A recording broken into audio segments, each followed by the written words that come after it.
Continuando nossa série de vídeos a respeito do citoplasma, vamos falar sobre a membrana plasmática.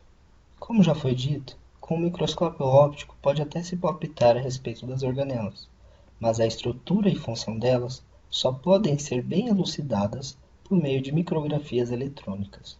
Aqui está um desenho de como se parece uma micrografia eletrônica de uma membrana. É uma estrutura trilaminar, sendo duas lâminas escuras e uma clara, cada uma com cerca de 2,5 nanômetros. Portanto, juntas, elas resultam em 7,5 nanômetros de espessura. As duas lâminas escuras também podem ser chamadas de folheto interno e externo, sendo que o folheto interno é o mais próximo ao citoplasma. Esta estrutura trilaminar é chamada unidade de membrana, e ela se repete em todas as membranas das células quando a gente coloca ela ao microscópio eletrônico. O aspecto trilaminar provavelmente decorre da deposição de tetróxido de ósmio na preparação das lâminas. Quanto à função, o plasmalema é responsável pela integridade da célula, pela permeabilidade seletiva, pelas interações célula-célula, pelo reconhecimento e por fazer uma interface, que não é só física, mas também de troca de informação entre o meio extra e intracelular. Com base na micrografia eletrônica, é possível elaborar um modelo como este daqui, que foi primeiramente proposto por Singer e Nicholson.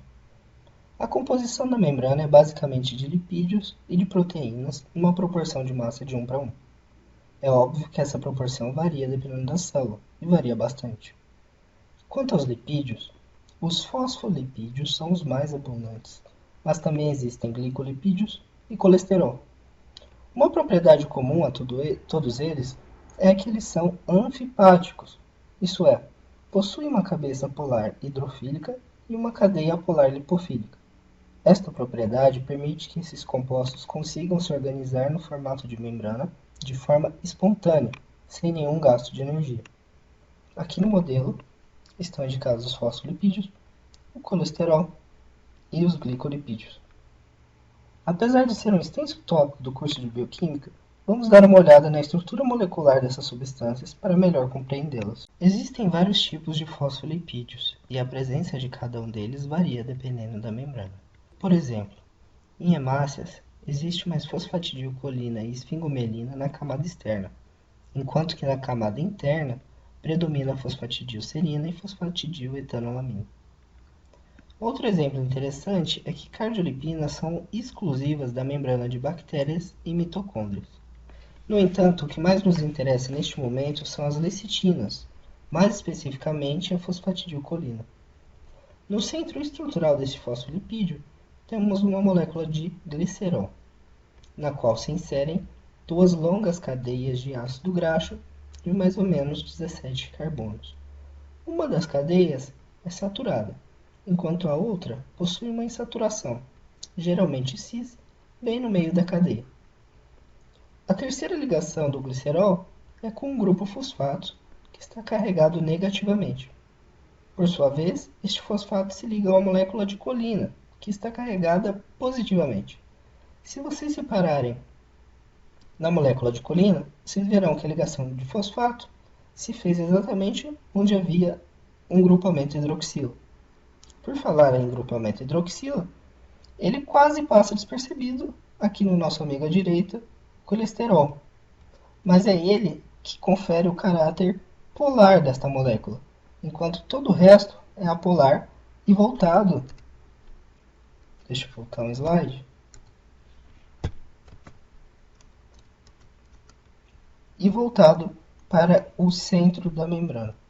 Funcionalmente, a grande cadeia de ácido graxo, principalmente a cadeia saturada, contribui para a maior fluidez da membrana, enquanto o colesterol tende a diminuir essa fluidez, tornando-a mais rígida e veremos até que chega a alterar sua permeabilidade para algumas substâncias.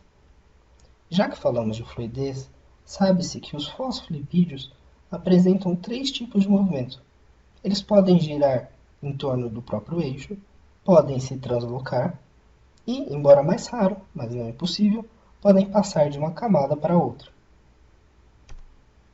Só para matar a curiosidade, eu coloquei aqui alguns dos outros fosfolipídios que foram mencionados, como a esfingomelina a fosfatidiletanolamina e a fosfatidilserina. Na classificação tradicional, as proteínas são chamadas integrais quando presas à membrana e periféricas quando apenas associadas a ela. Proteínas periféricas podem ser facilmente extraídas por uma simples solução salina, enquanto proteínas integrais demandam que a membrana seja quebrada por detergentes. Apesar de algumas proteínas integrais atravessarem apenas uma camada da membrana, a maioria delas atravessa completamente, sendo chamadas proteínas transmembrana. As proteínas transmembrana podem ser de passagem única ou de passagem múltipla. Outra classificação que eu gosto bastante é essa que eu coloquei na imagem. Nela, temos proteínas intrínsecas e extrínsecas. As intrínsecas podem ser ectoproteínas, quando associadas, ou melhor, quando inseridas na camada externa, ou endoproteínas, quando inseridas na camada interna. É óbvio que também podem ser proteínas transmembrana.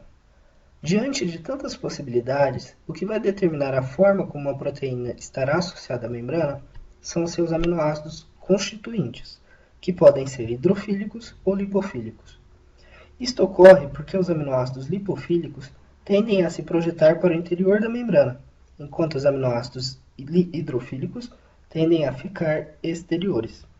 No entanto, a posição que uma proteína está na membrana é mais ou menos fixa e determinada em associação com o citoesqueleto.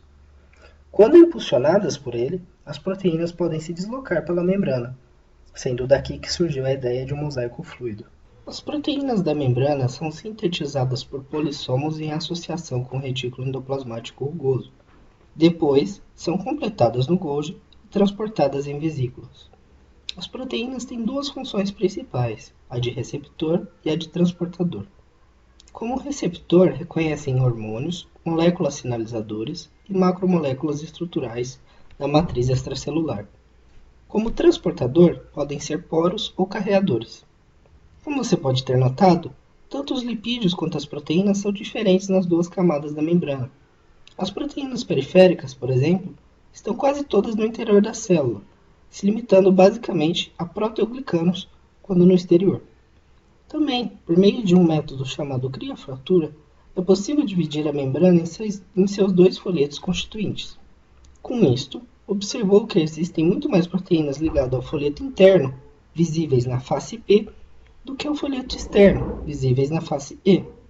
Para finalizar o papo de simetria, pode-se lembrar que as partes glicídicas, tanto de glicoproteínas quanto de glicolipídios, estão sempre projetados para fora, ou seja, sempre no folheto externo, nunca no folheto interno. Por falar em glicocálix, o glicocálix é uma camada flocosa e mal delimitada exterior à célula.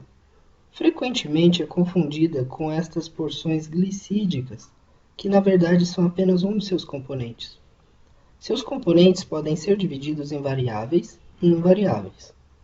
Como componente invariável, temos aí sim as porções glicídicas de glicoproteínas e glicolipídios, nas quais se aderem componentes variáveis, como proteoglicanos e glicoproteínas, que são secretadas pela própria célula. Sua principal função é a de proteção contra proteínas inadequadas, agentes químicos e físicos.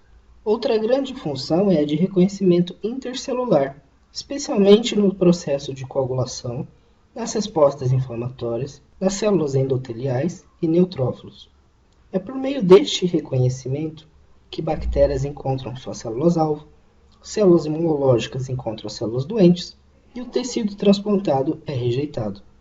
Uma terceira função que pode ser apontada é seu papel na união das células entre si ou da célula com uma macromolécula da matriz extracelular. Com isto, finalizamos o tema de estrutura da membrana plasmática. Se gostou, deixe um like. Se não gostou, deixe sugestões. Espero que tenha ajudado. Obrigado pela paciência e até a próxima.